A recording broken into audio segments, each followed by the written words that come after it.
Assalamualaikum dan kembali bertemu dalam MHI Malaysia hari ini. Kita di tarikh yang begitu penting, 14 Oktober.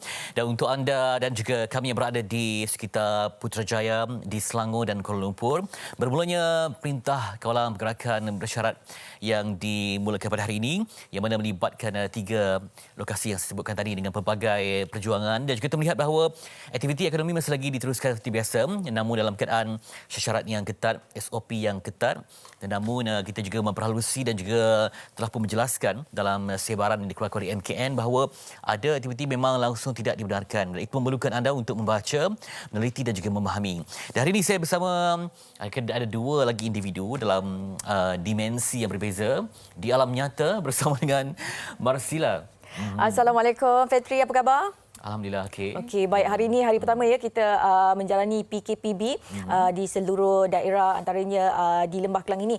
Dan kalau kita lihat semalam, kes COVID-19 masih lagi di 3 digit, iaitu sebanyak 660 kes positif COVID-19 dilaporkan, dan ini saya kira angka yang sangat membimbangkan kerana kita sudah beberapa minggu belakangan ini semenjak kita masih lagi berada pada tahap 3 digit, dan itu perlu kita turunkan supaya kita sama-sama dapat melandaikan lengkuk COVID-19. Dan kalau kita lihat semalam 660 kes baru dilaporkan, di mana 658 kes tempatan dan 2 kes import.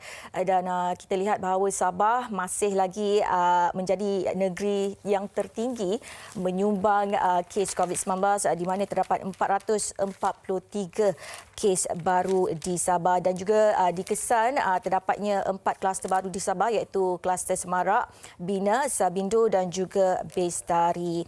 Ya, Dan kalau lihat, walaupun jumlahnya tinggi, tetapi dengan adanya saringan secara besar-besaran, terutama di Sabah, telah menghasilkan jumlah ini.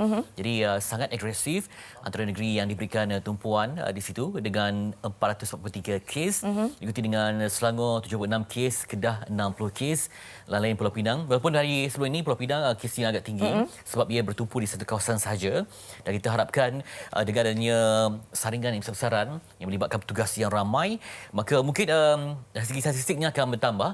Namun kita harapkan itu akan juga nanti membantu untuk melandaikan lingkungan, sebab kita dah buat satu kawasan yang telah pun dikepung, yang kita namakan sebagai kawasan yang telah pun dipantau dan teliti.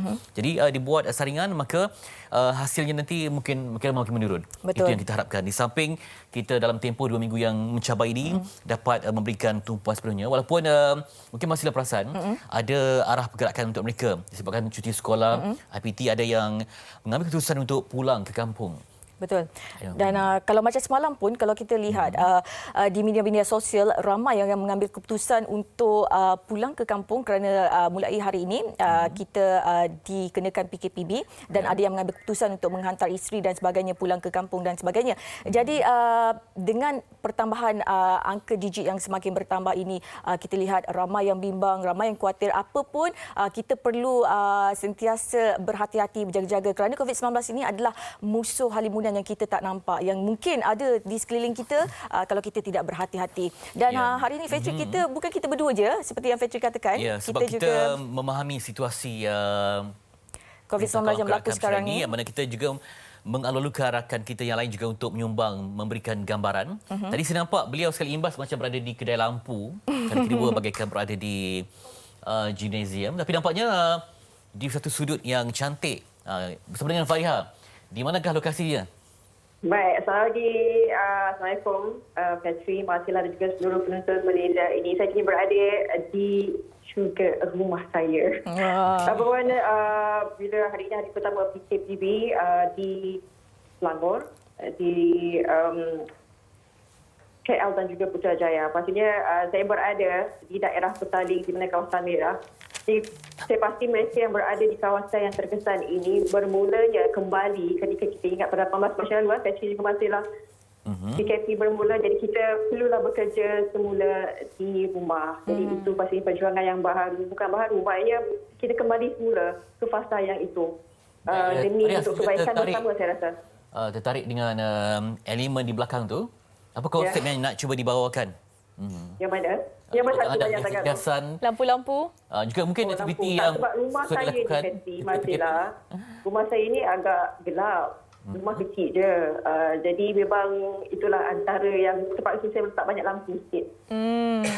Ya, mungkin itu saya menjangkakan dalam tempoh 2 minggu ini ramai yang mungkin tidak bekerja secara fizikal di pejabat, mungkin yang memilih untuk ada seni kraft tangan di rumah sebagai sebuah pendapatan alternatif barangkali. Itu yang saya tanya tu, mungkin Fariha sedang membuat anyaman ke atau apa? Sekarang lapang. Anyaman Aduh, bolehlah buat simut nanti. Kita menganyam buat simut bersama nanti. Namun mungkin Fariha sempat membuat tinjauan ketika mungkin di kompleks sebelah. Ada tak yang membuat pembelian panik menjelang malam tadi? Mungkin buat pembeli, ya? Betul. Semalam saya sempat keluar untuk beli barangan keperluan rumah untuk persiapan lah. Sebab kita tahu bahawa bila bermulanya PKPB ini, pastinya orang ramai akan membeli secara panik kan. Tapi semalam saya pergi ke kawasan TPDI. Petang semalam nampak ramai orang tapi tidak seperti yang mula-mula. Kita mula PKP. Maknanya mereka sedia maklum bahawa walaupun PKBB, maknanya setiap rumah ada 2 orang yang dibenarkan untuk membuat pembelian barangan keperluan. Maknanya mereka sedia maklum berkenaan itu. Dulu kan kita tak tahu kan, boleh keluar ke tak boleh keluar ke. Jadi itu yang mengakibatkan suasana agak panik. Masih ramai orang, cumanya tidak seperti yang dahulu. Baik.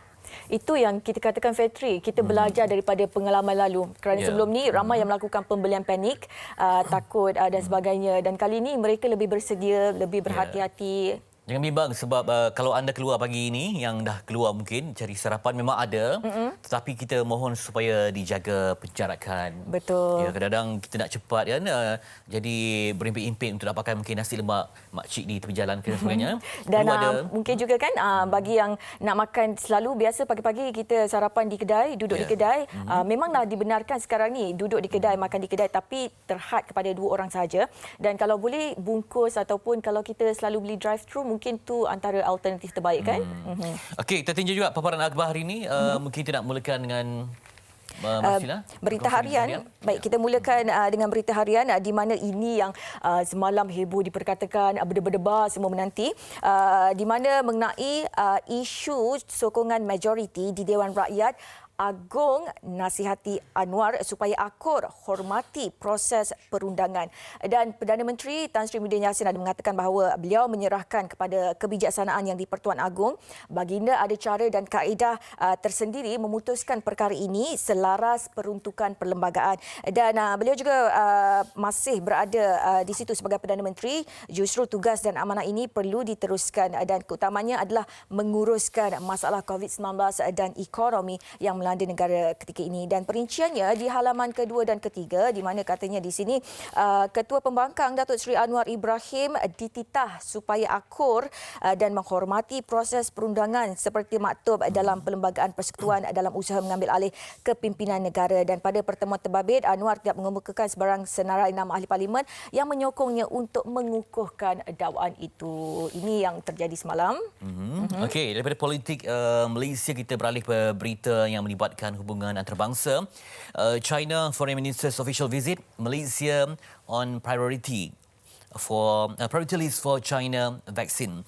Chinese enterprises to cooperate with Malaysian partners in vaccine R&D, says Datuk Seri Syamuddin, Foreign Minister. We also welcome China's agreement to encourage Chinese enterprise to establish all-round cooperation with Malaysian partners in vaccine research and development and distribution. Jadi kita harapkan dijangka dengan jumlah tertentu Malaysia akan adalah perjanjian untuk China menjual kepada Malaysia dengan jumlah tertentu dan masih lagi di peringkat perbincangan untuk mencapailah, sebab kita percaya tidaklah mungkin tahun ini sebab mungkin banyak lagi fasa-fasa kajian yang perlu dilakukan sebab virus itu sendiri bermutasi. Mungkin ada perubahan dan perlu sikit masa selepas banyak eksperimen dilakukan. Apapun, ini adalah satu kerjasama yang bermanfaat sebab difahamkan China juga akan ada satu lagi perjanjian untuk membeli kira 1.7 juta tan minyak sawit Malaysia sehingga tahun 2023.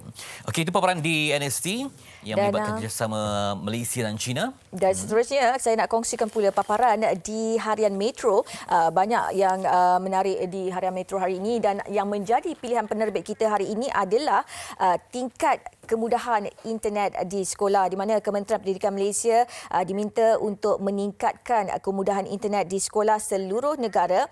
Dan Tan Sri Muhyiddin Yassin berkata Menteri Kanan Pendidikan Dr. Razi Jidin juga diminta memastikan fasiliti pendidikan ditambah baik untuk memberi kemudahan kepada pelajar, kerana kemudahan internet dan perkakasan seperti komputer riba dan tablet perlu disediakan kepada pelajar untuk memudahkan mereka menjalani sesi pembelajaran secara virtual di rumah. Dan Tan Sri Muhyiddin juga berkata di sini bahawa penutupan sekolah perlu dibuat kerana wujud kebimbangan dalam kalangan ibu bapa untuk menghantar anak ke sekolah kerana peningkatan kes COVID-19, dan katanya juga keadaan ini turut menyebabkan jumlah pelajar yang hadir akan berkurangan dengan mendadak. Itu yang ada di harian Metro. Dan kita fahamkan Fetri, kebimbangan ibu bapa sekarang mengenai kes COVID-19 yang semakin meningkat. Ramai yang memilih untuk tidak menghantar anak mereka ke sekolah kerana bimbang anak-anak dijangkiti COVID-19 dan sebagainya. Baik, mungkin Fetri boleh kongsikan apa yang menarik di utusan Malaysia hari ini? Okey, paparan di utusan. Kejap saya melihat. Okey, lalu lintas antara elemen penting yang kita harus berikan tumpuan. Sebab itu anda yang keluar bekerja, pastikan dokumen lengkap ada bersama dengan anda. Surat majikan contohnya, atau juga apa juga keperluan yang dirasakan relevan untuk diberikan kepada pihak yang mengawal. Dan seperti kita sedia arif bahawa Sekatan Jalan Raya telah pun dikuatkuasakan sejak malam tadi, melibatkan kawasan-kawasan di Selangor, Kuala Lumpur dan Putrajaya. Dan nanti insya-Allah kami akan memberikan gambaran bagaimana situasi pergerakan pada pagi ini. Dan dijangka ramai, saya berdasarkan pengalaman lalu, ramai yang mengambil keputusan untuk kerja dari rumah, yang mungkin dirasakan lebih praktikal dan untuk mengurangkan pergerakan keluar. Betul. Ya, mungkin ada hari tertentu saja mereka membuat jadual yang mungkin anjal. Hari ini di pejabat, esok lusa mungkin hanya di rumah supaya dapat diminimalkan pergerakan itu dan mengurangkan penjarakan fizikal. Namun walaupun dibenarkan beroperasi, kalau ada melihat senarai yang diedarkan oleh MKN, namun ada syarat-syaratnya. Yang mana kalau melibatkan tadika taska semua ditutup, tiada sebarang majlis perkahwinan, majlis-majlis yang berdasarkan dengan agama tidak ada. Pusat-pusat hiburan dan kelab malam tidak dibenarkan. Jadi kepada yang terjejas pendapatan mereka, mungkin kerana itu saja sumber pendapatan, mungkin sebelum ini dah ada pengalaman yang terdahulu, ataupun anda kalau berikut perancangan awal anda rasa tidak dapat teruskan moratorium, tetapi anda rasa perlu, anda kena berbincang. Sebab sekarang ni semuanya masih lagi beroperasi. Kalau tidak secara berdepan, masih lagi dibuka banyak talian untuk anda berbincang secara dalam talian dan untuk mendapatkan hak anda sebagai rakyat. Okey, itu dapat kita berikan sedikit gambaran tentang paparan akhbar untuk hari ini. Biasa Marsila mulakan dengan apa pagi? Dengan kopi ke teh ke? Selalunya saya mulakan dengan kopi. Okey. Kopi dan kekacang. Kekacang sebab, jarang kalau pagi-pagi sebab nak alas perut, kita sebab perlu minum kopi-kopi dan sebagainya. Jadi Fetri, nak tanya Fetri sikitlah kan, memandangkan kita sekejap lagi kita akan berbincang topik mengenai alahan dan sebagainya. Mungkin Fetri ada alahan? Alahan pada kesedihan saja. Tak adalah. Saya seingat saya lah, kalau ditanya sejak kecil memang tidak langsung alahan. Cuma saya banyak benda yang tak makan. Contohnya macam daging.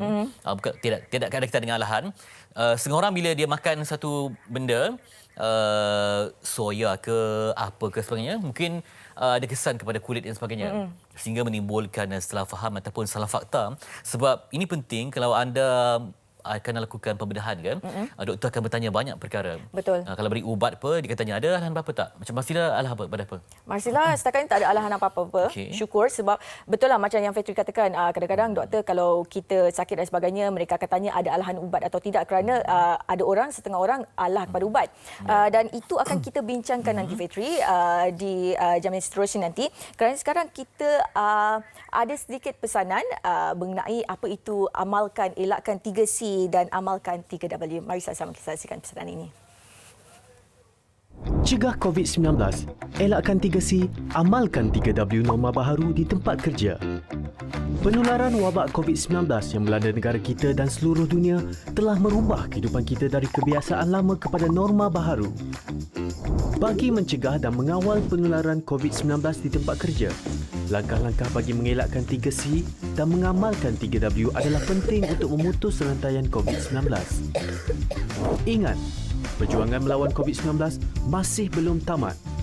Elakkan 3C, iaitu crowded places, tempat sesak, seperti berada di ruang perhimpunan semasa roll call dan semasa makan di kantin.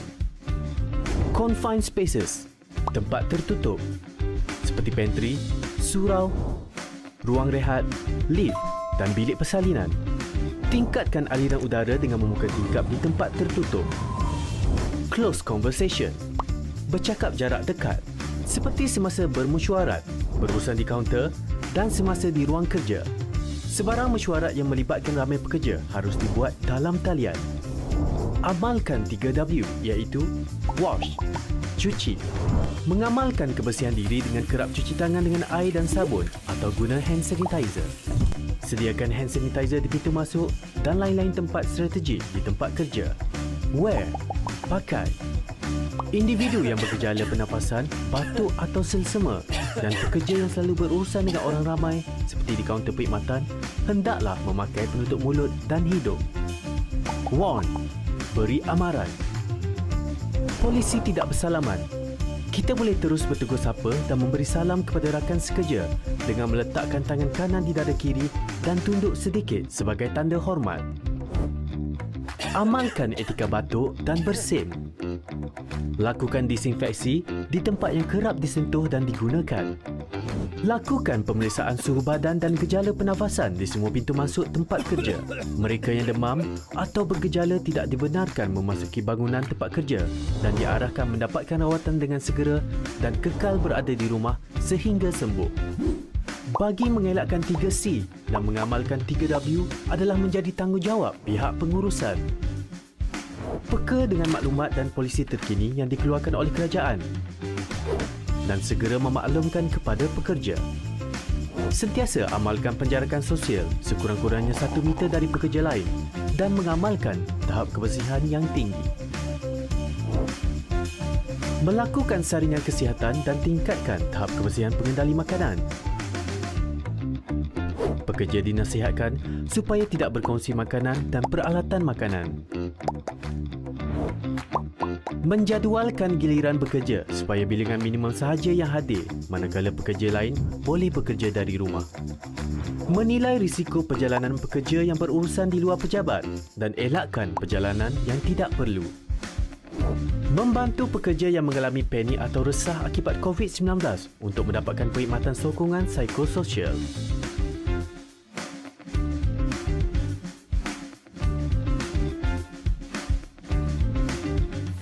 Okey, jangan lupa untuk laksanakan di semua tempat, kurangkan keluar dan kalau boleh kita nikmati masa yang berkualiti di rumah.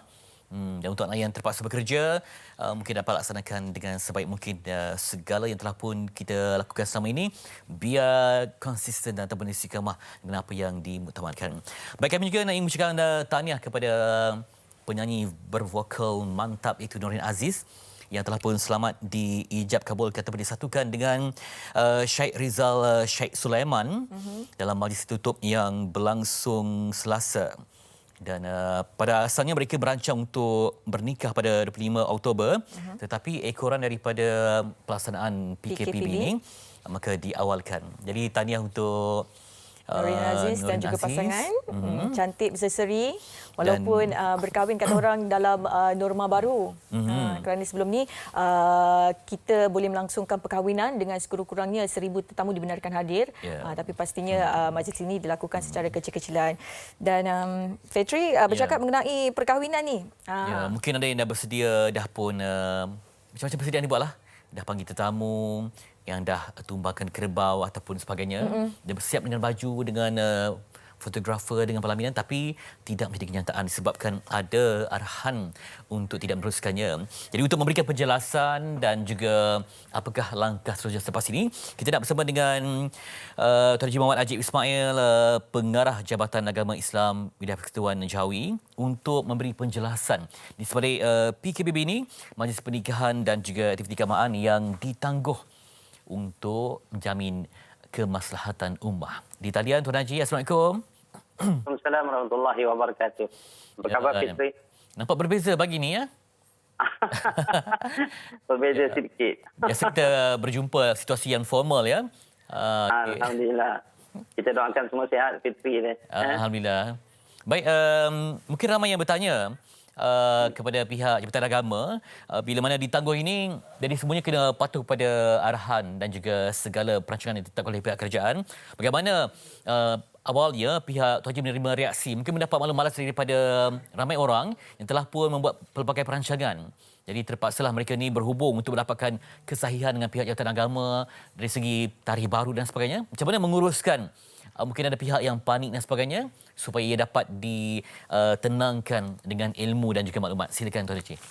Okey, terima kasih Fitri dan juga rakan setugas. Jadi sebenarnya bila dengar ura-ura akan berlaku PKPB dan telah pun diumumkan tentang PKPB oleh Menteri Kanan Keselamatan, kaunter perkahwinan di Jawi telah diserbu Fitri ya. Maknanya ramai yang datang sebab mereka memang menjangka mungkin bahawa perkahwinan ataupun akad nikah serta majlis tunangan akan ditangguhkan. Jadi setelah kita mendapat arahan penguatkuasaan Perintah Kawalan Pergerakan Bersyarat Jawi sebagaimana jabatan yang telah pun diberi tanggungjawab untuk menjaga wilayah Persekutuan Kuala Lumpur dan juga Putrajaya telah pun membuat perkeliling bahawa upacara akad nikah, pertunangan dan kenduri kahwin tidak dibenarkan sepanjang PKPB ini. Tetapi permohonan untuk bernikah masih kita benarkan dengan jumlah yang sedikit di kaunter dan juga mematuhi SOP Fitri. Dan cuma tarikh perkahwinan saja tidak boleh dibuat dalam tempoh ini. Dan bagi mereka yang telah pun mendapat tarikh sepanjang antara 14 Oktober hingga 27 Oktober, mereka ni boleh menangguhkan. Kita tambah lagi 2 bulan masa untuk mereka memilih mana-mana tarikh sahaja. Dan jangan risau, perkahwinan adalah satu ibadah yang mulia dan kita seharusnya wajib mentaati perintah yang telah dibuat oleh pihak berkuasa dan kita bersangka baik kepada apa yang berlaku dan bersangka baik kepada Allah Subhanahu Wa Taala. Ada hikmah-hikmah di sebaliknya, tetapi asas yang paling besar Fitri ialah kita cuba memutuskan rantaian wabak COVID-19. Ya, saya rasa dengan pengalaman lalu ramai yang faham akan keperluan ini untuk penangguhan dan sebagainya. InsyaAllah pastinya pihak Jabatan Agama akan memberikan yang terbaik. Moga-moga impian mendirikan masjid dapat dipermudahkan. Berkaitan dengan solat jemaah dan juga aktiviti di masjid ya, kuliah-kuliah ilmu, kuliah duha, mungkin ada masjid yang dibenarkan untuk mungkin ada koleksi secara online sebelum ini ya. Sebab difahamkan ada jumlah tertentu sahaja yang dibenarkan untuk meneruskan syiar Islam yang mungkin dapat teruskan solat Jumaat mungkin dengan kapasiti yang minimum. Jadi mungkin dapat Tuan Haji berikan penjelasan ya. Okey, terima kasih Fitri. Untuk makluman semua masyarakat Islam dan anak karya yang tinggal di Putrajaya dan juga Kuala Lumpur, kita telah pun menutup masjid dan juga surau Jumaat ke surau. Untuk makluman Fitri, jumlah masjid, surau Jumaat dan surau di wilayah Persekutuan Putrajaya di Kuala Lumpur ialah berjumlah lebih kurang 619 buah. 73 masjid, 107 surau Jumaat dan 533 surau. Jadi kesemuanya ditutup Fitri, semua program dan aktiviti kegiatan secara fizikal juga kita larang sepanjang PKPB ini, tetapi secara online kita benarkan dan kita galakkan mereka untuk mengadakan program secara online kerana walaupun masjid surau Jumaat surau ditutup, tetapi ruh dalam program-program aktiviti mesti dilaksanakan dengan norma terkini lah. Dan yang ketiga, walaupun ditutup kepada masyarakat dan anak karya, tetapi kita telah pun mengarahkan agar ketua-ketua imam yang bertugas di masjid-masjid kita dan juga imam-imam rawatib yang kita lantik di surau-surau Jumaat dan imam yang ada di surau telah pun kita arahkan agar mereka tetap mengadakan jemaah tetapi tidak melebihi 6 orang. Dan di wilayah Persekutuan setelah kita berunding dengan pihak-pihak berkenaan, kita menyetujui 5 orang, imam, bilal dan 3 orang jawatan kuasa. Dan setiap masuk waktu Fitri, kita akan laungkan azan. Dan selepas laungan azan, bilal akan maklumkan bahawa sekian masuklah waktu, sekian-sekian. Jadi semua anak negara diminta untuk menunaikan solat di premis ataupun di rumah masing-masing. Inilah antara tanggungjawab kita untuk maklumkan masyarakat yang paling penting kita kena putuskan rantaian COVID-19, Fitri. Ya, Tuan Haji, bersama Islam ni agama kebajikan. Bagaimana pula dengan aktiviti untuk memberi bantuan kepada golongan terjejas seperti asnaf contohnya, zakat dan sebagainya? Pasti ada perancangan ataupun SOP yang dipatuhi untuk sampai kepada mereka yang amat memerlukan ketika tak dapat berhubung secara fizikal. Ya. Okey, dan insyaAllah untuk makluman Fitri dan semua masyarakat serta golongan-golongan yang memerlukan di Wilayah Persekutuan KL dan Putrajaya, melalui Baitul Mal Majlis Agama Islam Persekutuan, bantuan-bantuan masih boleh diberikan dan Jawi memberikan kerjasama kepada Baitul Mal dengan memberikan bantuan-bantuan barangan kering sebagai contoh. Dan juga kita juga dengan kerjasama Baitul Mal Majlis Islam akan mengadakan program-program yang bersesuai memberi bantuan makanan basah. Sebab itulah jangan risau sekiranya berlaku PKPB di KL dan juga Putrajaya dan sekiranya memerlukan bantuan dalam konteks makanan kering, Jawi Food Bank, salah satu kita sebut unit di Jawi dengan kerjasama Masjid, Surau Jumaat dan Surau akan terus memberikan bantuan. Kita nak sebut bahawa walaupun Masjid, Surau Jumaat ditutup tetapi mereka akan tetap memberikan bantuan kepada anak-anak karya yang memerlukan, Fitri. InsyaAllah kita berusaha sebaik mungkin untuk membantu kerana kita memahami mereka juga susah dan ingat kalau kita bantu orang, Allah akan bantu kita, insyaAllah. Itu dia penjelasan yang cukup ilmiah dan bermanfaat. Moga-moga tersebar syiar Islam yang murni menjaga ummah dalam apa jua situasi. Terima kasih Tuan Haji Muhammad Haji Ismail, Pengarah Jabatan Agama Islam Wilayah Persekutuan ataupun Jawi, yang sentiasa bersama kita untuk memberikan maklumat terkini. Jangan panik, jangan bimbang sebab kita ada jalan untuk mengangkat kemuliaan. Tekan pada situ nanti akan berkongsi bagaimana situasi di sekitar jalan raya sebab ada halangan untuk rentas daerah. Apakah gambarannya? Kita akan kembali selepas ini di MHI. Terus bersama kami.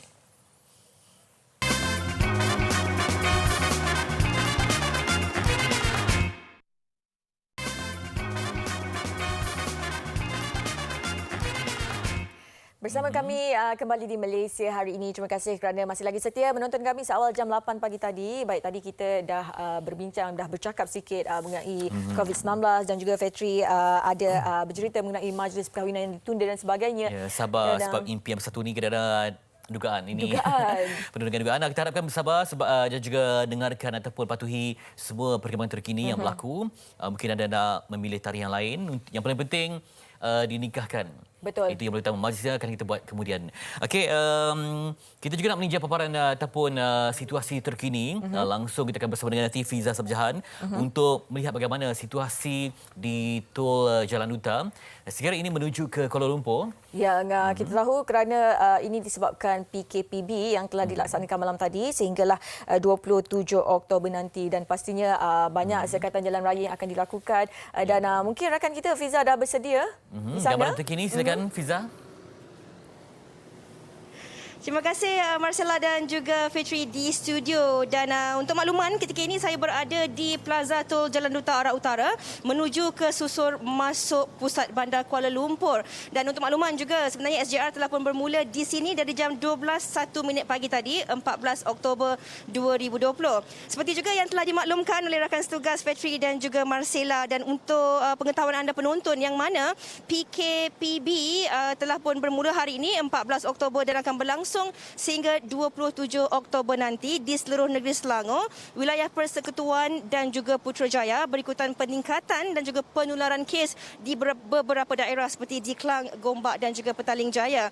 Dan sebenarnya kru kami berada di sini dari jam 6.50 pagi tadi melihat sendiri keadaan di lapangan yang mana di Plaza Tol Jalan Duta ini aliran trafiknya adalah lancar dan sederhana. Kalau kebiasaannya pada jam 8.30 pagi di sekitar Plaza Tol Jalan Duta ini aliran trafik di sini adalah lebih tinggi dan akan berlakunya kesesakan lalu lintas. Namun berbeza sungguh keadaan hari ini dan untuk mengetahui dengan lebih lanjut lagi tentang keadaan yang berlaku di sini, saya bersama dengan Superintendent Zulkifli Ceklah, Timbalan Ketua Pengarah Jabatan Siasatan dan Penguat Kawasan Trafik Polis Kuala Lumpur. Dipersilakan Tuan. Assalamualaikum, selamat pagi. Assalamualaikum, Waalaikumsalam dan selamat pagi. Tuan, mungkin boleh kongsikan juga kepada penonton-penonton Malaysia hari ini tentang aliran trafik di sekitar Tol Jalan Duta pagi ini. Okey, selamat pagi tuan-tuan dan puan-puan. Untuk makluman, bermula daripada jam 12.01 pagi tadi kita telah mengadakan sekatan jalan raya di sekitar Kuala Lumpur. pihak trafik telah mengadakan 4 SGR di jalan-jalan utama masuk menghala ke KL.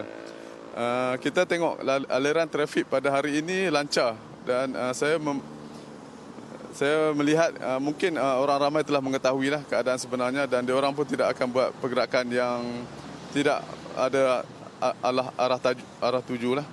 Mereka kebanyakan sekarang ni yang hanya bekerja saja untuk pergi ke destinasi masing-masing. Alhamdulillah aliran trafik lancar dan tak ada queue yang panjang lah di sepanjang SGR kita diadakan. Dan dari pemantauan pihak Tuan sendiri, daripada pergerakan keluar masuk merentas daerah dan juga negeri, ada tak pergerakan-pergerakan tanpa menunjukkan sebarang pas pekerja ataupun dokumen-dokumen sah mengikut SOP yang telah pun ditetapkan? Buat masa sekarang ni kita ada buat pemeriksaan. Belum ada lagi kita terjumpa mana-mana orang yang keluar hanya untuk keluar minum kopi dan sebagainya. Kesemua mereka ada membuat surat daripada majikan. Dan mana ada pekerja, mereka akan menunjukkan pas mereka. Pas bekerja di mana-mana, termasuk juga dengan frontliner, dia orang akan tunjukkan. Kita Alhamdulillah, tak ada masalah. Tetapi Tuan, bagaimana pula jika ada dalam kalangan mereka ini yang terpaksa merentas daerah ataupun negeri tetapi tidak mempunyai sebarang dokumen-dokumen rasmi ini, adakah mereka akan disuruh berpatah balik ataupun akan dikenakan compound serta-merta? Okey, buat sekarang ni belum ada. Sekarang ni kita sekiranya mereka telah mengetahui kalau tak ada tujuan mereka keluar ke berlintas negeri, kita akan compound ke dia orang. Tetapi kalau ada emergency, macam keluarga sakit, pergi hospital dan sebagainya, kita hendakkan mereka pergi ke balai berdekatan untuk mendapatkan pas surat kebenaran merentas sempadan. Dari segi anggota yang bertugas, Tuan, dan kesiapsiagaan, berapa ramai anggota yang turut sama bagi SGR di kawasan-kawasan PKPB ni? Okey, untuk trafik kita setiap kawasan SGR kita adakan satu pegawai. Satu pegawai dan 10 anggota. Bermakna kita ada satu shift, kita buat 3 shift. 3 shift itu satu shift, 4 pegawai dan 40 anggota dalam satu shift. Bermakna 4 kali 3, 1,220 semua terlibat ni. Tapi kita bergila-gila lah. Tapi Alhamdulillah tak ada masalah. Tuan, kalau boleh kita kongsikan sekali lagi kepada penonton-penonton kita, kalau kita ikutkan SOP, 2 orang anggota keluarga dibenarkan untuk keluar membeli barang-barang keperluan. Tetapi jika berlakunya sebarang kecemasan seperti kematian yang memerlukan lebih daripada 2 orang ahli anggota untuk keluar dari rumah dan merentas negeri, apakah dokumen-dokumen rasmi yang diperlukan oleh mereka bagi memudahkan perjalanan mereka ini? Bagi memudahkan perjalanan bagi mereka yang ada emergency, pertama sekali saya nasihatkan kepada semua pergi ke balai berdekatan supaya minta balai berdekatan tunjukkan WhatsApp ataupun kematian. WhatsApp kematian daripada keluarga memadai. Pergi balai depan tu pihak balai akan keluarkan surat. Di mana-mana balai yang berhampiran telah diarahkan seperti berikut. Kalau kita lihat dan dengar apa yang telah pun dikongsikan oleh Menteri Kanan Pertahanan semalam, SOP berkaitan kawasan-kawasan yang terlibat dengan PKPB ini, aktiviti ekonomi, industri dan juga perniagaan berlangsung seperti biasa. Manakala perkhidmatan seperti e-hailing, penghantaran makanan, food truck juga akan berlangsung seperti kebiasaannya.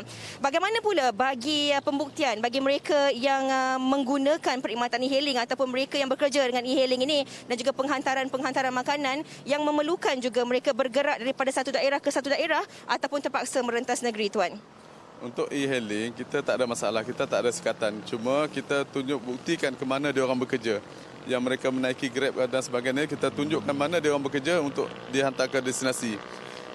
Bagi yang Grab, yang Grab Food, kita selalunya kita akan cek di handphone dia di mana dia nak hantar ke mana dia, arah tuju dia. Kita tak ada masalah, kita akan beri kebenaran untuk makan. Bagi saya nasihatkan kepada suri rumah atau yang di rumah, sekiranya nak order, nak beli makanan, beli menggunakan Grab Food lebih baik sebab selamat dan tidak mengganggu lalu lintas lagi. Terima kasih. Okey, dan kita bercakap juga dari segi SOP ini, kalau kita lihat bagi mereka yang berisiko tinggi seperti kanak-kanak dan juga warga emas tidak digalakkan untuk keluar ke tempat ramai orang ataupun tempat-tempat awam. Dari segi penguatkuasaan SGR ini, jika ada kanak-kanak yang dibawa di dalam kereta dan sebagainya, apakah tindakan yang dilakukan oleh pihak Tuan? Okey, untuk tujuan itu kita tengok kanak-kanak itu dibawa untuk ke mana. Kalau untuk ke hospital dan sebagainya kita benarkan. Bagi yang untuk pergi membawa ke tempat membeli belah, kita akan suruh dia balik. Untuk lebih selamat, kita nasihatkan dia berpatah balik. Sebab ini kadang-kadang dia orang bagi alasan bahawa dia orang ni tak ada penjaga, kita tak benarkan. Itu berisiko. Baiklah Tuan, pesanan kepada mereka yang terlibat di kawasan-kawasan PKPB ini, bagaimana untuk seterusnya mereka mengikut SOP yang telah pun disediakan bagi memastikan kelancaran proses PKP ini berlangsung. Saya nasihatkan kepada orang ramai supaya keluar rumah mengikut kehendak dan tujuan yang tertentu. Sekira tidak duduk rumah, stay at home, lebih selamat. Sekarang ni kita nak menurunkan kadar COVID yang sekarang ada ni. Terima kasih. Baiklah, terima kasih kita ucapkan kepada Tuan dan juga anggota-anggota yang bertugas di SGR ini. Kita nak kembali semula ke Sri Pentas. Ada banyak lagi nak terus kita kongsikan kepada anda penonton-penonton, dan terutama sekali bagi mereka yang terlibat di kawasan PKPB, pastikan anda terus mengikut SOP yang telah pun ditetapkan. InsyaAllah kita akan kembali bersama lagi selepas ini. Sekarang kembali semula ke Sri Pentas bersama dengan Marcella dan juga Ahmad Fetri Yahya. Silakan.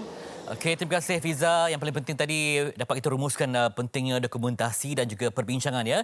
Pembuktian, misalnya kita ada kecemasan yang amat penting untuk rentas daerah, berikan pembuktian, dokumentasi, insya-Allah ada ruang perbincangan dan juga budi bicara. Dan kita akan bersama berbincang untuk hari ini. Banyak lagi pengisian ilmu akan menyusul bersama dengan anda.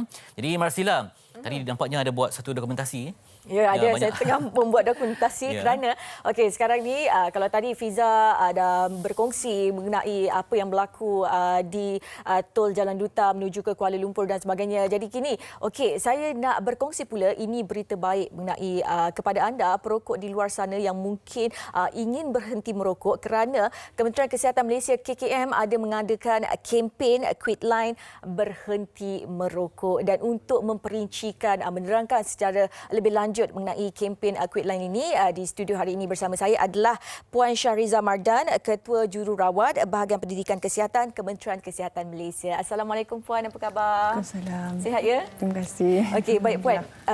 Kita tahu bahawa bilangan perokok di Malaysia ini sangat ramai, sangat tinggi bilangannya. Jadi mungkin Puan boleh bercerita sedikit, memberitahu kepada penonton dan juga kami di sini bahawa jika kita ada seseorang rakan ataupun sesiapa saja yang ingin berhenti merokok dan sebagainya, mungkin apa perkhidmatan yang ditawarkan oleh KKM sendiri kepada perokok-perokok ini, dan sebenarnya selain daripada perokok, memanglah kita tahu perokok yang dikhususkan untuk talian ini. Mungkin Puan boleh ceritakan? Okey, talian kita 03-883-4400 tu adalah talian yang KKM perkenalkan untuk bantu perokok berhenti merokok. So, talian ni kita bukan kepada perokok sahaja, perokok pun boleh juga berhenti merokok. Maknanya kita nak menggunakan platform ni sebab kadang-kadang ada orang macam segan nak pergi ke klinik ke, tak ada masa ke. So, menggunakan telefon kami 883-4400 bercakap dengan kami untuk bantu untuk berhenti merokok. So maknanya kita nak ubah daripada perubahan perokok kepada perokok. Kita nak ubah tingkah laku dia. Apa yang kita boleh bantulah dari segi tu through the phone.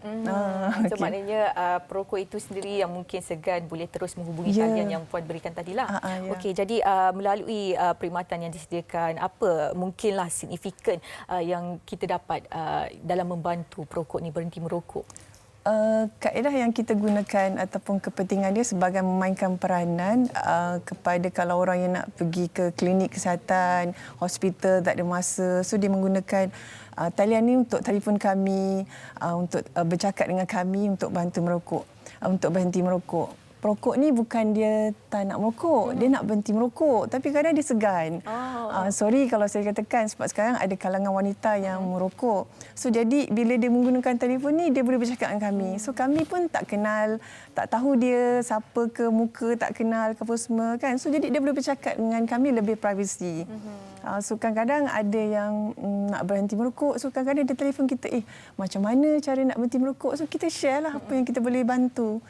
Kita ubah dia sikit-sikit lah apa yang boleh bantu. Faham, jadi mungkinlah macam yang Puan katakan tadi, wanita mungkin segan, takut orang judge dan sebagainya. Jadi talian ini sangat membantu. Okey, mungkin Puan boleh ceritakan sikit melalui dalam talian ini antara kaedah-kaedah konsultasi yang diberikan.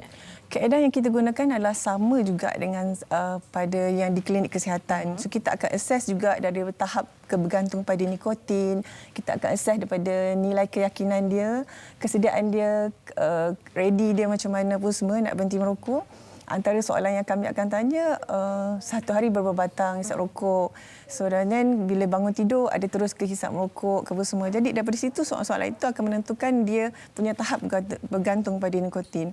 So daripada situ bila kalau ada yang telefon kami untuk berhenti merokok, kita akan daftar. So bila kita daftar, kita akan follow up pada ni dalam masa 6 bulan.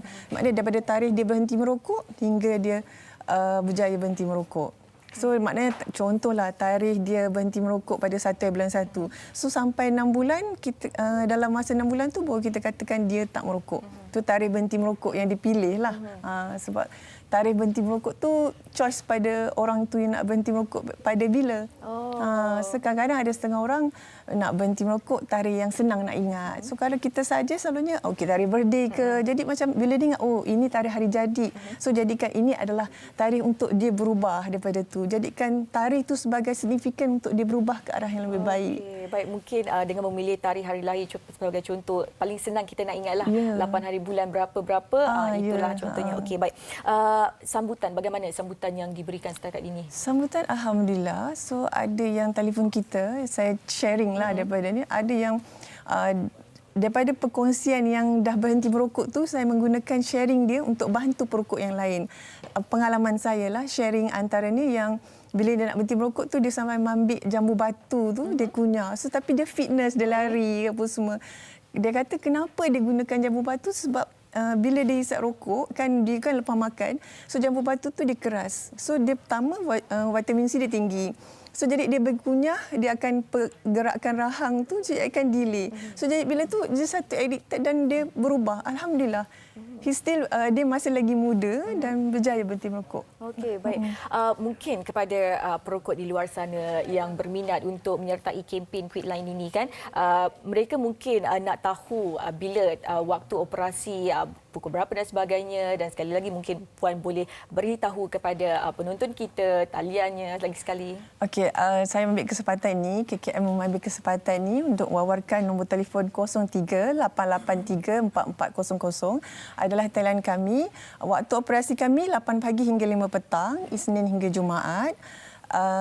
Boleh bertelefon kami untuk hubungi kami bila masa. Petugas kami akan menjawab panggilan yang disediakan itu semua. Boleh jadikan inilah sebab kadang-kadang orang telefon nak order makan, so telefonlah kami untuk berhenti merokok pula. Betul. Apa katakan daripada kita order makanan selalunya telefon, ini satu kiranya langkah ataupun kaedah yang baiklah dalam membimbing perokok-perokok ini, membantu mereka berhenti merokok. Terima kasih kita ucapkan kepada Puan Syahriza Mardan, Ketua Jururawat Bahagian Pendidikan Kesihatan Kementerian Kesihatan Malaysia kerana sudi bersama-sama kami pada hari ini untuk berkongsi mengenai kempen Quitline berhenti merokok. Baik, kita nak berehat seketika. Kembali nanti akan bersama Fitri dan juga Fariha. Teruskan setia bersama kami di Malaysia hari ini.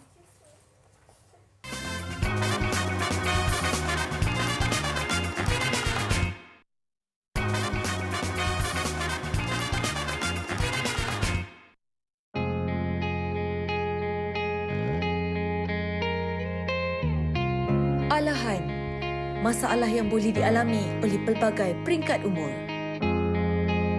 Tindak balas terlebih sensitif atau hypersensitif oleh sel imunisasi badan kepada sesuatu bahan boleh menyebabkan seseorang individu mengalami alahan sehingga mengakibatkan tindak balas badan seperti kegatalan dan ruam bintat pada kulit badan.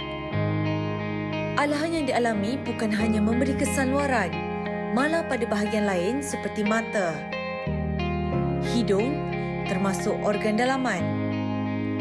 Kesannya, mata boleh menjadi bengkak dan berair serta hidung akan menjadi gatal. Pelbagai faktor mendorong seseorang individu itu mengalami alahan, antaranya makanan, zarah halus seperti habuk, debu bunga, kulapuk dan bulu haiwan. Tidak kurang juga yang alah kepada ubatan. Lebih mengejutkan, terdapat kelompok yang mempunyai alahan terhadap aktiviti fizikal seperti senaman. Menurut Pertubuhan Alahan Dunia WAO pada 2013, dianggarkan hampir 40% masyarakat dunia kini terjejas akibat alahan. Tidak dinafikan, terdapat kalangan yang hanya mengalami alahan ringan, namun mereka juga mampu mencapai tahap lebih serius dan kronik. Justru, pemeriksaan pakar memainkan peranan yang sangat penting bagi mengenal pasti punca alahan di samping membantu pesakit menanganinya. Okey, itu dia. Kita pun dapatkan maklumat lanjut ataupun yang tepat ilmiah dan saintifik berkaitan dengan al-had ataupun memang ada faktor-faktor lain yang mendorong kepada impak seperti itu ya. Kita lihat penyakit yang agak kronik, kulit yang agak kronik itu mungkin memberi bahaya pada masa akan datang ataupun ianya hanyalah sebagai mitos semata-mata. Kita bincangkan secara ilmiah bersama dengan Dr. Mazlin Muhammad Basri, pakar dermatologi. Terima kasih Doktor. Sama-sama. Berkorban waktu untuk menyantuni tetamu kita ataupun penonton kita pada hari ini. Okey, sambil-sambil kita berbincang tentang salah tanggapan tentang al-had ini. Saya juga tidak senyap kerana Fariha juga akan bersama nanti untuk di sana rupanya. Sekejap di situ Fariha. Selamat pagi Dr. Mazlin Muhammad Basri. Terima kasih bersama dengan kami. Saya jauh sikit, kita di Alam Maya sikit. Tetapi Fariha dah standby dengan soalan ya? Sudah. Sebab kita tahu bahawa al-had ni kebanyakan terutama ibu bapa, dia banyak kesimpulan sendiri. Kadang-kadang dia malas nak jumpa doktor, bawa anak pergi doktor, tengok anak makan udang, oh ini mungkin al-had kepada makanan laut dan terus pergi farmasi. Sebenarnya banyak yang perlu diketahui lebih lanjut kerana jangan kita pula jadi doktor sebenarnya. Kita perlu mengetahui lebih lanjut berkaitan dengan al-had. Kita nak bersama dengan Dr. Bazrin. Mungkin boleh kita mulakan, Fetri. Ya, baik. Kita mulakan pada peringkat awal lah, bayi kan. Bayi biasa kalau yang baru lahir itu ataupun pada bawah 2 tahun memang ada tumpuk-tumpuk merah kan. Kita ingat tu ruam ataupun alahan kepada debu ke, kucing ke dan sebagainya. Jadi macam mana doktor? Garis pemisah tu memang betul-betul kontras atau macam mana doktor? Silakan. Sebenarnya alahan ni ialah satu definisi dia lah. Ia satu reaksi yang tidak normal ataupun over, dia exaggerated. Okay. Sesuatu tindak balas yang exaggerated kepada sesuatu bahan yang sepatutnya diterima oleh badan, tidak menyebabkan apa-apa masalah. Tapi dalam setengah individu, pendedahan kepada bahan yang alahan yang menyebabkan alahan ini menjadikan dia sama ada menimbulkan kegatalan, ruam, gatal di mata, bersin dan kadang-kadang dapat menjadi sesak nafas pun ada sekiranya teruk ya. Tapi masalah sekarang ni ialah betul yang puan katakan ya, ramai orang membuat diagnosis sendiri dan menyalahkan alahan walaupun sesuatu keadaan tu bukan disebabkan oleh alahan. Seperti eczema. Ya, eczema sekiranya eczema pada bayi ya, sememangnya dia akan muncul di bahagian pipi. Ya, dia akan menjadi ruam merah dan di bahagian pipi. Kadang-kadang sekiranya dia teruk, kadang keluar air, berair, sangat gatal dan ia kerap muncul semasa dalam 6 bulan pertama. Ya, selepas bayi itu lahir. Jadi ini adalah satu tempoh yang kritikal di mana kebanyakan ibu, terutamanya ibu yang bekerja ya, selepas bersalin dia akan menyusukan anak dia. Dan apabila dia sudah nak masuk bekerja ya, sudah 2 atau 3 bulan selepas bersalin, kebanyakan ibu akan mula menukar ya kepada susu formula. Sekiranya pada waktu itu bayi itu mula mendapat simptom eczema, jadi benda yang pertama yang akan disalahkan ialah susu. Mungkin tumpah susu ke? Ya, mungkin susu itu meleleh ke ya. Sedangkan puncanya bukan susu. Eczema sememangnya dia akan muncul semasa bayi itu antara umur 1 bulan hingga ke 6 bulan. Jadi masalahnya bila dia muncul pada waktu itu, ramai ibu bapa akan membelanjakan wang yang banyak ya, menukar susu daripada satu susu kepada formula yang lebih mahal, yang lebih sukar nak dicari. Dan ini akan sekiranya bayi itu betul-betul mempunyai alahan kepada susu lembu, tidak mengapa ya. Tapi kadang-kadang ianya hanya eczema sahaja. Kalau adakah kita tak dengan alahan kepada persekitaran? Debu ke ataupun bulu kucing ke, permaidani ke? Tetapi sebenarnya alahan ini senang untuk kita kenali. Ya. Dan ia berdasarkan pemerhatian kita. Sekiranya bayi itu diberi katalah berdekatan dengan kucing lah. Ya, bayi biasa kita tak adalah nak dekatkan dengan haiwan sangat ya, tetapi betul. Orang yang ada alahan kepada kucing, dia bukan haiwan tu yang dia alah. Okay. Dia sebenarnya alah kepada protein yang ada di dalam air liur kucing itu. Ya, air liur dia selalu jilat ya bulu dia. Ya, dan air liur ada bahan dalam air liur dia. Protein di dalam air liur kucing itu yang melekat pada bulu kan? Yang menyebabkan kita alah. Jadi seseorang yang ada alahan kucing, bulu kucing sebenarnya, dander, kita panggil cat dander, dia hanya mendapat simptom apabila dia berdekatan dengan kucing. Apabila dia dah berjauhan dengan kucing itu, hilang. Baik. Doktor, saya nak tanya, tadi doktor ada cakap berkenaan dengan alahan susu kan? Ya. Okey. Saya melihat bagaimana kalau anak tu dia membesar, dia nanti kan dia akan ada satu masa susu tu dah tak boleh terima. Dia akan cik berit dan sebagainya. Adakah itu merupakan alahan susu? Itu lain. Bagaimana? Kalau cik berit itu kita kena bezakan dengan lactose intolerance. Ya? Lactose intolerance dia bukan alahan. Dia adalah kekurangan satu enzim untuk menghadamkan laktos di dalam usus. Ketidakmampuan badan untuk memproses. Untuk memproses laktos di usus. Okay. Yang ini kadang-kadang berlaku ya pada kanak-kanak terutamanya apabila dia tidak sihat.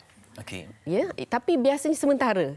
Katalah dia ada demam, cerit berit dan dia akan kadang-kadang ada satu tempoh dia akan ada lactose intolerance sebentar. Dan kemudiannya dia boleh terima balik. Tapi setengah orang memang dia ada lactose intolerance dan susu akan menyebabkan dia cerit berit. Bukan alergi itu. Doktor, berdasarkan pengalaman yang panjang dalam dunia perubatan ini, apa top 3 mitos ataupun salah tanggapan yang doktor ingin ceritakan kepada penonton? Sebab dah mungkin menjadi budaya dan pemahaman. Okey. Ya. Satu yang saya nak tegaskan di sini, eczema dan alahan ini adalah dua benda yang berbeza. Jangan salahkan ibu yang menyusu itu. Ya, sama ada dia salah makan dan sebagainya sekiranya anak anda mempunyai eczema. Saya kadang-kadang saya kasihan ya kepada ibu-ibu yang menyusu ya. Kalau anak tu ada eczema, semua orang akan salahkan dia.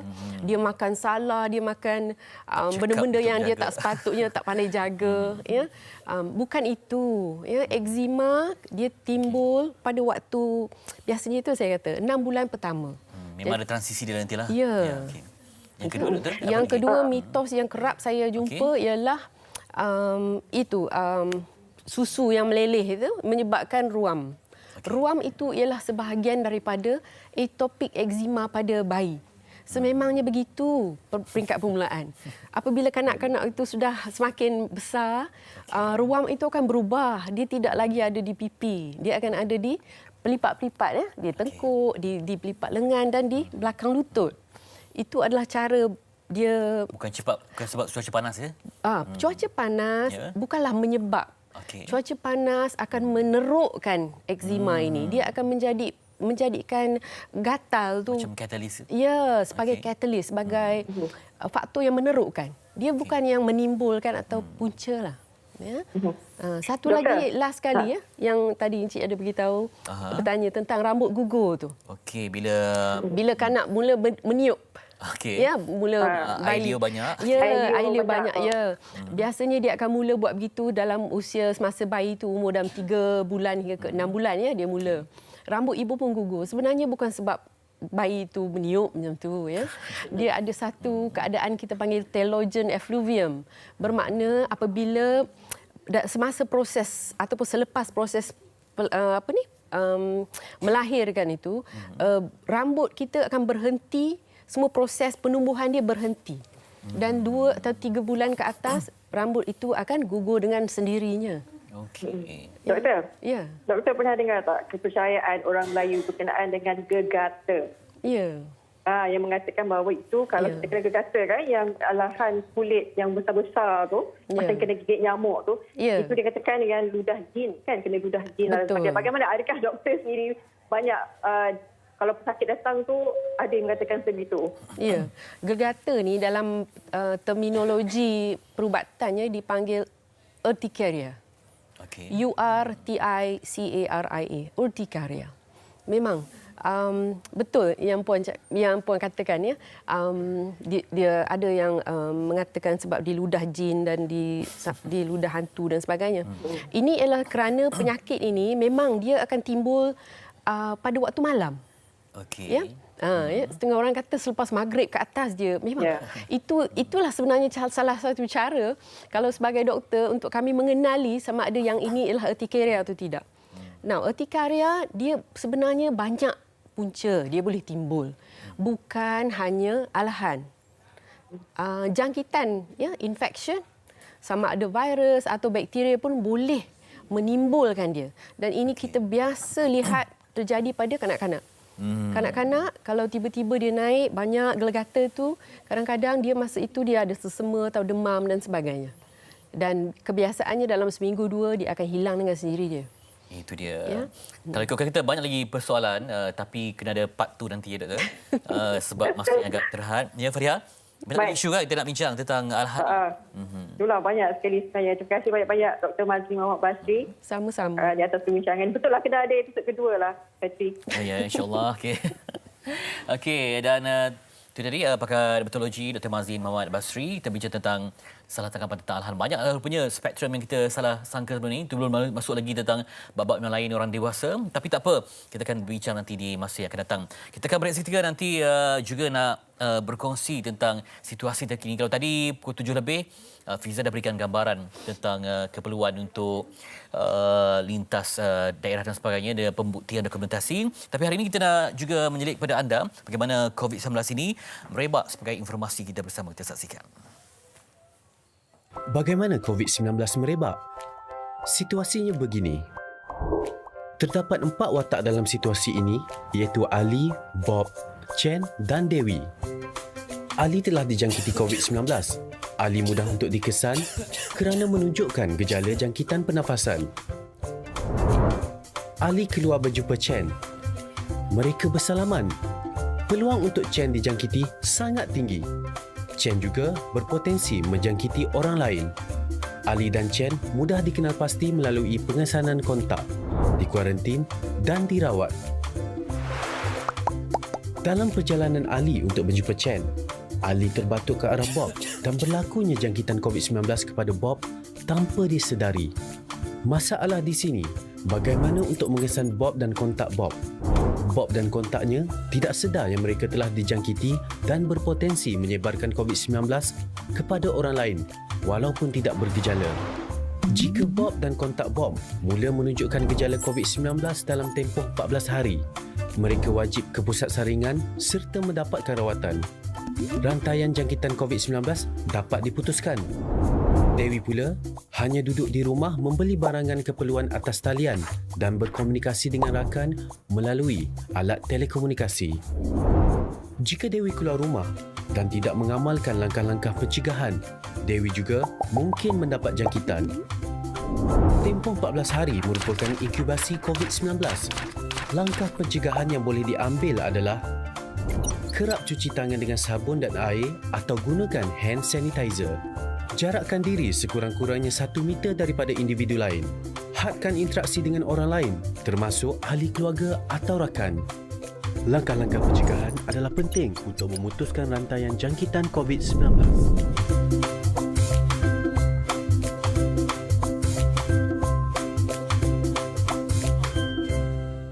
Itu dia, jaga jarak. Jaga jarak 1 meter, pastikan menjaga penjarakan fizikal kan. Ya. Yang paling penting jaga diri supaya kita tidak terdedah kepada virus pengawalan COVID-19. diri amat penting dari segi anda memakai topi muka, pelitup muka dan sebagainya supaya dapat meminimumkan ke tahap yang paling baguslah ya untuk kita kurangkan demi menjayakan pemutusan rantaian COVID-19. Okey, baik. Tadi kita dah sebutkan tentang rentas daerah.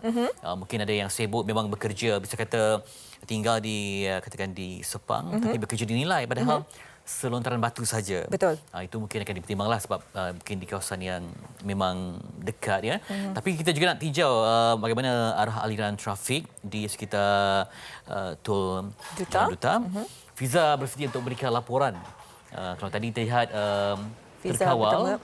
Dan menjelang pukul berapa sekarang? Sekarang dah pukul 9.10. Jadi kita nak tahulah bagaimana situasinya. Mungkin Fiza ada perkongsian bersama pengguna lebuh raya kita ataupun apa sahaja. Jadi kalau Fiza dah bersedia, mungkin kita boleh terus bersama Fiza di sana. Fiza. Terima kasih Marcella dan juga Fitri di Sri Pentas. Sekali lagi saya berlintas langsung dari Plaza Tol Jalan Duta Arah Utara menuju ke susur masuk Kuala Lumpur. Kalau sebentar tadi, kalau kita lihat aliran trafik sedikit sederhana dan juga berjalan dengan lancar. Namun di saat jam 9.05 pagi ini, aliran trafik sedikit tinggi berbanding sebentar tadi. Namun tiada sebarang kesalahan direkodkan setakat ini. Dan saya berkesempatan bersama dengan salah seorang pengguna jalan raya yang bersama-sama dengan kita pada pagi ini. Assalamualaikum. Salam. Dari mana nak ke mana sebenarnya ni? Daripada Kota Damansara nak mengalir ke KL, Kuala Lumpur. Adakah atas urusan kerja ataupun atas urusan kecemasan ataupun peribadi sebenarnya bergerak daripada Kota Damansara ke Kuala Lumpur? Kalau ikutkan atas urusan kerja lah. Memang daripada kota ke KL memang naik kereta. Memang akan lalu ni lah. Jalan Duta and ke Jalan Ampang. Okey, dari segi persediaan dokumentasi yang disediakan oleh majikan ataupun pihak tempat bekerja, bagaimana dari segi persediaan urusan-urusan dokumen tersebut? Selepas PKPB dilaksanakan, kita orang punya bahagian sumber manusia telah keluarkan surat untuk rentas daerah lah untuk menyenangkan kita punya kerja lah. So tak ada isu untuk ni lah. And so kita pun kerja senang, tak ada apa yang dirisaukan lah. Saya nak tanya jugalah, daripada Kota Damansara sampai ke Plaza Tol Jalan Duta ni, setakat ni bagaimana dari segi proses kelancaran perjalanan Encik sendiri?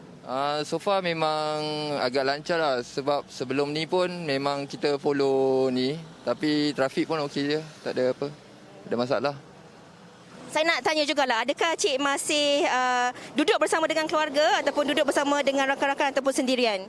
Saya masih duduk dengan keluarga lah. So kalau saya masih kena jaga sanitize. So kalau nak balik rumah, kena jaga jugalah, kena mandi semua.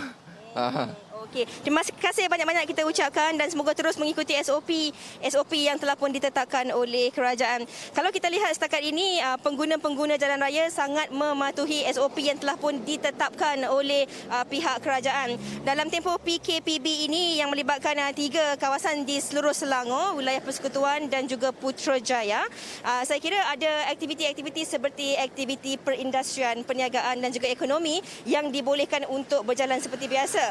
Namun di sebalik kelonggaran yang diberikan di mana 2 orang daripada ahli keluarga dibenarkan untuk keluar bagi membeli barangan-barangan keperluan, diharapkan seluruh rakyat Malaysia yang terlibat dalam tempoh PKPB di kawasan-kawasan tertentu ini mengikut setiap peraturan yang telah pun ditetapkan.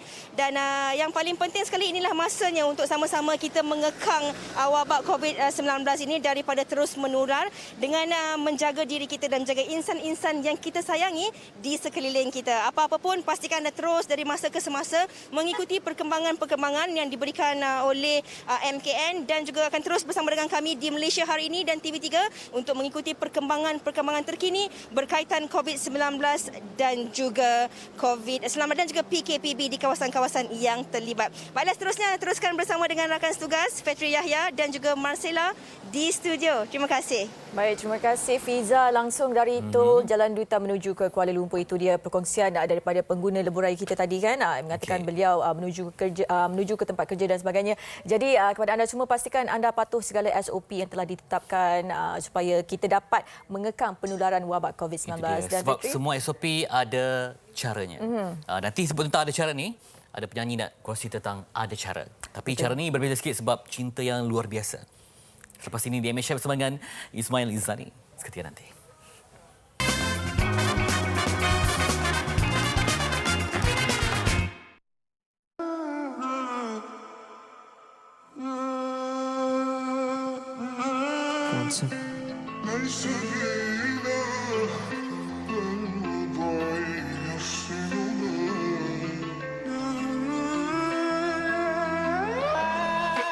Jika ada cara, kau akan ku jaga.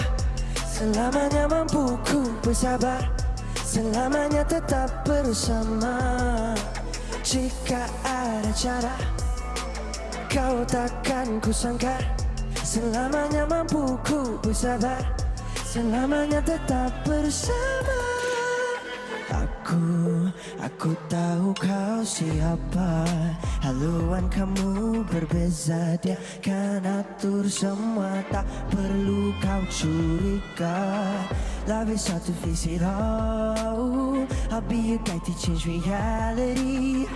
I know you can have it all, but you're the only one for me.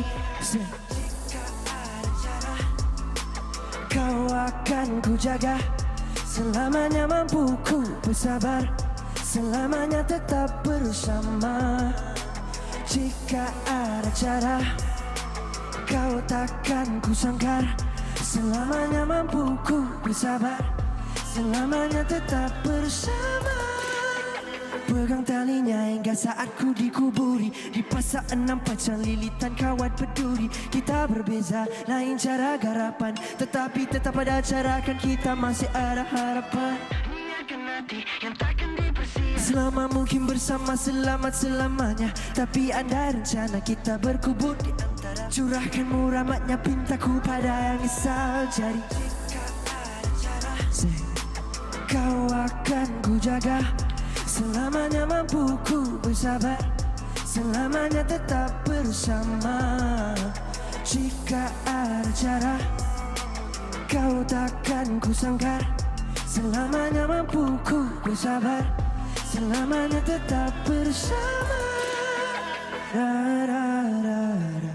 Oh, selamanya mampu ku bersabar.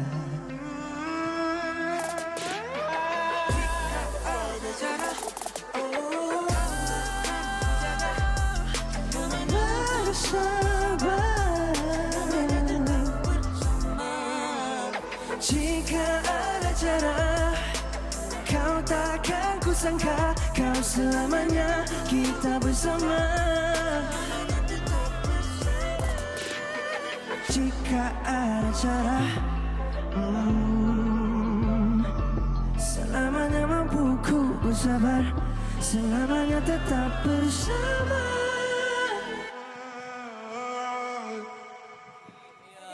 Ismail Izani. Ada cara. Ada cara. Ya. Apa khabar? Alhamdulillah baik, sihat. Lagu ni pun dah trending di YouTube Alhamdulillah. 50 50. Okey, baik. Kalau sebelum ni kan kita tengok Ismail Izani ni selalu nyanyi lagu genre dia pop je. Tapi hari ni tadi tengok berhip hop bagai, rap bagai. Sebenarnya lagu ni adalah salah satu eksperimen yang saya nak buat dekat diri saya juga. Nak explore lagi lebih dalam dekat muzik. So saya rasa at this age, umur 20 tahun ni, saya rasa saya nak cuba satu kelainan. So that's why ada unsur-unsur hip hop sikit dalam lagu tu. Ya, diam tak diam dah 4-5 tahun dalam industri muzik 4 tahun, ya. Oh, okey. Alhamdulillah. Okey, kita depan sikit. Okey. Tapi vibes dia memang fresh nampak. Jadi apa rujukan Mael untuk lagu ni? Sebenarnya saya pun untuk lagu ni yang paling the main thing yang saya concentrate is that saya nak sampaikan satu message yang agak berat, where saya rasa saya nak spread the topic tu dekat orang-orang kita lah. Sebab kat Malaysia, as we all know, sebenarnya tak ramai tahu pasal kisah percintaan antara dua agama yang berbeza. So kawan saya sendiri yang rapat dengan saya menghadapi benda tu, so saya rasa saya nak share yang sebenarnya ramai orang tengah menghadapi situasi ni. Mael tak bercinta dengan tak ada. Bukan pengalaman sendirilah. Kita orang Malaysia. Okey, baik. Tapi sebab anda dah semakin lama makin dewasa, makin matang. Jadi muzik tu memang target untuk kalangan BPNU saja ke ataupun lebih luas? Sebenarnya untuk lagu ni yang saya target is that sebenarnya saya nak tunjukkan the new Ismail Izani, the other side of Ismail Izani, physically, visually, dengan lagu pun sama. So itu yang saya nak fokus on lah. Dan alhamdulillah sambutan pun ramai yang dapat terima the message and also the new looks, and benda tu agak berat siap. Maknanya image yang dipaparkan tu lebih matang lagi. Kita ada peminat matang. Wah, Fariha. Fariha boleh tak? Boleh masuk tak dengan muzik orang muda? Okeylah. Boleh layan lah. Boleh lah. Cuma satunya, tadi saya tengok dalam video klip Ismail Izani kan. Jadi rambut macam panjang sikit dah potong Dia Chinese dia. Rambut tu sebenarnya simpan lama tu. Masa PKP first tu. Tapi bila lama rasa macam kepala ni berat kak. So saya potong lah. Oh, tak apa dek. Ingatkan nak tukar image baru ke apa ke? Tak adalah. Sesuai juga kan? Itulah sebenarnya kan, rindu nak panjang tu. Nampak macam Korea-Korea sikit. Wah. Itulah nak cakap tu. Macam muzik video yang Mael buat sekarang ni macam nampak ada macam elemen Korean touch sikit. Jadi mungkin rujukan. Yelah, that is one of the rujukan daripada Korea juga sebab even the set yang masa dance tu kan sebab saya pakai baju putih and then seluar pun agak-agak yang macam Teyang style. Ya. Itu dia. Tapi setiap lagu kena ada step kan? Yes. Maksudnya memang Mael memang minat menari jugalah ya. Minat menari juga. And untuk lagu ni, tak tahu kenapa cabaran ni sangat-sangat banyak. Masa tu saya tengah syuting, tengah kerja. So untuk training dance tu pun tak dapat banyak masa. Masa nak shoot tu, sehari sebelum je kita on training. Oh, okey. So sehari je kita on training. Jadi itulah. Sebab tadi dalam klip video ni macam kita sedia Arif ada elemen pelbagai agama kan. Sebab cinta yang terbatas tu okey. Nampak Mael lepas syahadah kat situ solat, kemudian ada scene di gereja. Tapi pada peringkat awal saya baca mungkin timbulkan kontroversi tapi nampaknya okey. Peminat faham dan juga konsep cerita tu. Sebab bagi saya daripada awal music video ni kita orang dah terangkan yang kita tidak mahu mana-mana pihak yang disalahkan ataupun apa-apa. So tak nak ada isu dekat situlah. So dah kita bagi tahu awal dan mostly orang yang akan komen pasal music video ni the negative way mungkin sebab mereka tak tengok sampai habis kot. Sebab message dia terletak pada akhir music video tersebut. Hujung itulah. Sebab yalah kalau mula-mula kita tengok kan berada di gereja pastinya keyboard warrior kat luar sana dah bersedia dah. Dah letak tangan sini dah. Okay, Ismail nak tanya kan sebab hari ini kan hari pertama PKPB. Pastinya setiap hari dah melalui fasa ni sebenarnya pada mula tu kan. Jadi dengan keluarnya lagu single yang begini kan pastinya bagaimana cabaran nanti kan sebab kita berada dalam fasa ini untuk 2 minggu. Apa yang akan dirancang oleh Ismail sendiri? Sebab saya rasa untuk promosi lagu. Okey, untuk promosi lagu saya rasa daripada awal tahun ni dah rasa macam yalah kita start dengan PKP. So bagi saya PKPB ni dengan lagu baru yang saya baru launch ni saya rasa it's a new normal lah. Dia benda yang kita kena biasakan dan kita sebab saya rasa pun kalau tak PKP pun show pun online. So bagi saya macam mana pun everything is on social media right now. Dan of course dia bukan efek saya seorang je, efek pada semua lagi-lagi yang bekerja di luar sana yang nak kena masuk office dan sebagainya. Tapi saya betul-betul percaya if kita buat benda ni sama-sama dan memberi kerjasama yang sangat-sangat bagus, insya-Allah kita boleh lawan benda ni. Dan juga dia pun aktif dekat Instagram macam-macam video. Adalah itu kalau bosan-bosan kat rumah nak buat apa kan. Ke Instagram lah apa lagi kan. Jadi saya rasa single ni boleh pergi jauh. InsyaAllah. Lepas ni ada perancangan nak buat lagu genre macam hip hop lagi, R&B. Sebenarnya in the making ada banyak lagi. Sebenarnya ada banyak lagu cuma sekarang tinggal proses untuk pilih sebab saya akan keluarkan album insya-Allah next year. Patutnya pada tahun ini tapi disebabkan situasi kita sekarang so nak kena replan banyak benda balik dengan company. InsyaAllah lah latest by next year awal tahun. Ke ada rambut baru lagi bang? Apa? Rambut baru. Rambut mungkin lepas ni panjang sini lah. Nampak akak kat bawah. Okey, jadi Mael antara yang aktif lah buat lagu kan? Setahun 2 kali lebih kurang. Lebih masuk duet. Yes, exactly. Sebab saya rasa sangat-sangat bagus untuk saya join a studio session. Lagi-lagi dalam label yang sama, saya ada Naim Daniel. Dia ibarat macam abang saya jugalah. So kita orang selalu jumpa and like buat muzik sama. Ada je lagu-lagu yang tak release lagi saya dengan dia. Ada tak siapa-siapa yang artis yang Mael teringin nak berduet sama-sama? Teringin nak berduet sama tu sangat ramai kalau nak katakan dalam list tu. Tapi saya rasa for now saya tengah cari yang betul-betul saya nak. Sebab saya rasa kalau nak katakan nak duet dengan siapa, saya boleh cakap ramai artis. Tapi yang betul-betul sesuai dengan muzik saya rasa tak terlalu ramai, tak terlalu banyak pilihan. So saya kena pilih betul-betul lah. Ke Datin Suliza. Datin Suliza. Ya tak?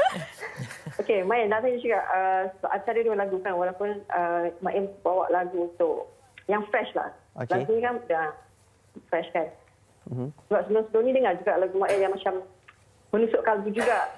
Walaupun muzik dia fresh tapi liriknya dan sebagainya kan. So, mana satu sebenarnya yang betul-betul dekat dengan hati Mael? Saya rasa yang betul-betul dekat dengan hati saya pun sebab muzik ni pun banyak lagi yang saya nak kena explore dan belajar. Tapi for now memang R&B is my favourite genre lah yang saya tak dapat nak sampaikan lagi fully but insyaAllah soon. Dan kalau nak dikatakan pasal lagu-lagu yang fast beat, yang ada dance, itu memang kena dengan saya. Yang saya sukalah. Okey. Selamat menikmati usia 20-an. Dan selamat maju jaya Abang Mail. InsyaAllah. Semoga terus Terima kasih. sukses. Baik. Terima Thank kasih you. juga. Faria, terima kasih bagi kasih, sahabat Faria. penghujung. Terima kasih. Jumpa lagi nanti. Terima kasih. Okey. Jaga diri ya. Okey. Jangan lupa juga. Kita terlupa tau. Sekarang ni kita PKP kita selalu cakap macam basuh tangan dengan sabun. Ingat tak? Tapi sekarang ni masalah kurang sikit kan. Jadi kita kena buat balik lah. Kita kena buat balik. Sanitizer tu penting. Tapi ada cara dia. Dia bukan basuh, Dia ada sekadar cara basuh dia. je kan. Dia ada cara dia. Siap kena nyanyi tu setengah orang. Okey, betul-betul. Sebab semua ni melibatkan nyawa. Nyawa, betul. Okey. Okey, Okey, sampai baik. hujung esok kita akan berbincang tentang bagaimana SOP cabaran dan juga pembelajaran dalam untuk talian. Belajar secara dalam talian. Jumpa lagi esok. Assalamualaikum. Assalamualaikum.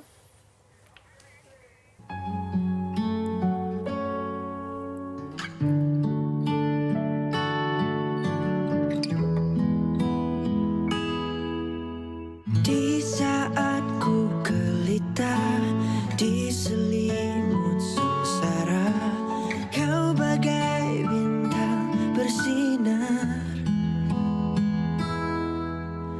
Dan bila ku terluka dihiris kisah lama, kau kabur semua bayangan.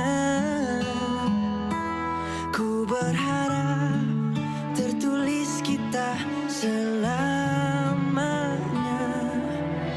Kau hadir dalam mimpiku, dalam setiap doaku. Terangilah cinta ini agar bahagia. Kau hadir memeluk jiwa, jawab segala tanda tanya. Kau satu-satulah nyawa, bagaikan udara.